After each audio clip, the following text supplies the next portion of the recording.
सामाजिक न्याय और अधिकारिता मंत्रालय के तहत वैधानिक निकाय राष्ट्रीय पिछड़ा वर्ग आयोग यानी एनसीबीसी ने हाल ही में एक ऐसे रहस्य उद्घाटन को उजागर किया है जो अन्य पिछड़ा वर्ग यानी ओबीसी के लिए आरक्षण लाभों के कार्यान्वयन में कई विसंगतियों पर प्रकाश डालता है। पश्चिम बंगाल, बिहार, राजस्थान और पंजाब में वास्तविक लाभार्थियों को इनके अधिकारों से वंचित रखा जा रहा है। नमस्कार, टीएफआई पर आपका हार्दिक स्वागत है और मैं प्रत्युष माधव राज्य प्रयोजित भेदभाव को प्रकाश में लाऊंगा जो पिछड़े वर्गों को उनके अधिकार से वंचित कर रहा है और क्यों ये वर्तमान प्रवृत्ति सामाजिक और राजनीतिक दोनों रूप से हानिकारक है। आरक्षण की अवधारणा भारत की सामाजिक आर्थिक नीति की आधारशिला है। वंचित समुदायों को सहायता और अवसर प्रदान करने के लिए अधिनियमित की गई थी। यह एक ऐसा पहल है जिसका उद्देश्य उन समूहों के लिए खेल के मैदान को समतल करना है जो ऐतिहासिक रूप से वंचित रहे हैं। हालांकि द इकोनॉमिक टाइम्स द्वारा प्रकाशित एक रिपोर्ट बताती है कि इन राज्यों में पर्याप्त संख्या में ओबीसी व्यक्तियों को सरकारी नौकरियां और शैक्षणिक संस्थाओं में उनके उचित आरक्षण लाभ से वंचित किया जा रहा है। यह रिपोर्ट फरवरी और मई 2023 के बीच एनसीबीसी द्वारा किए गए निरंतर क्षेत्र सर्वेक्षण के परिणामों पर आधारित है। इन जांचों का उद्देश्य देश भर में आरक्षण नीति के न्याय संगत और समान कार्यान्वयन को सुनिश्चित करना है।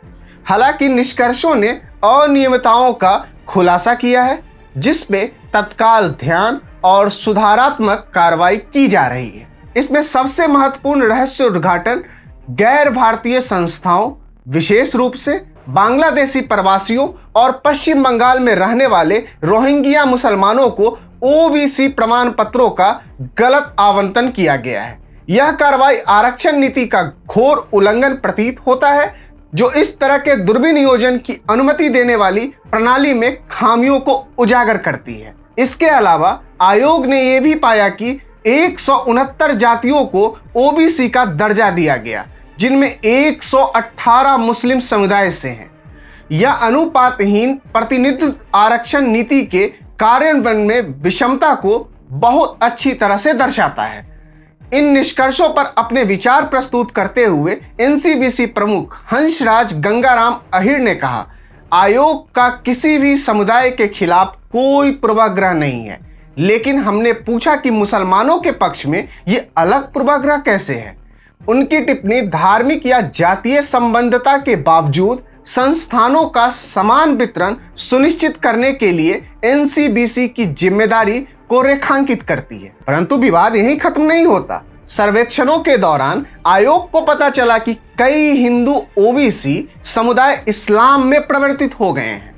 जब पश्चिम बंगाल सरकार से एक लिखित स्पष्टीकरण मांगा गया तो उन्होंने गोल गोल जवाब दिया। यह स्पष्ट नहीं था कि कितने व्यक्ति वास्तव में परिवर्तित हो चुके थे।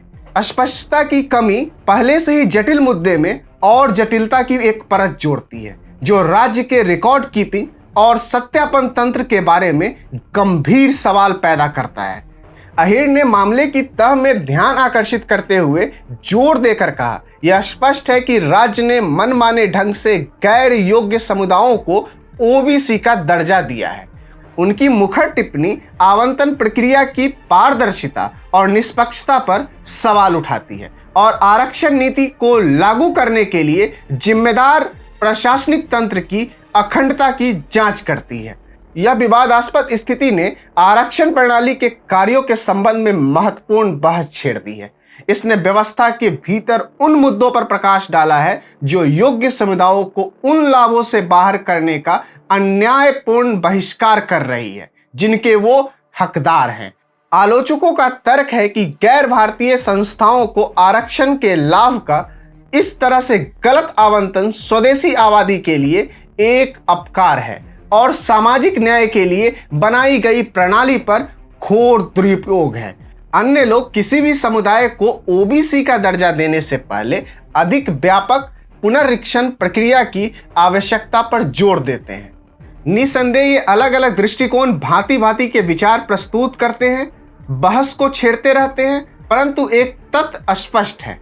आरक्षण नीति की निगरानी और उसे लागू करने के लिए एक मजबूत, पारदर्शी और निष्पक्ष तंत्र की तत्काल आवश्यकता है। एनसीबीसी रिपोर्ट के निष्कर्ष ऐसी स्थितियों की पुनरावृत्ति को रोकने के लिए तत्काल आत्मनिरीक्षण, सुधार और कड़े उपायों की मांग करती है। आपको हमारा वीडियो कैसा लगा? बहुत बहुत धन्यवाद।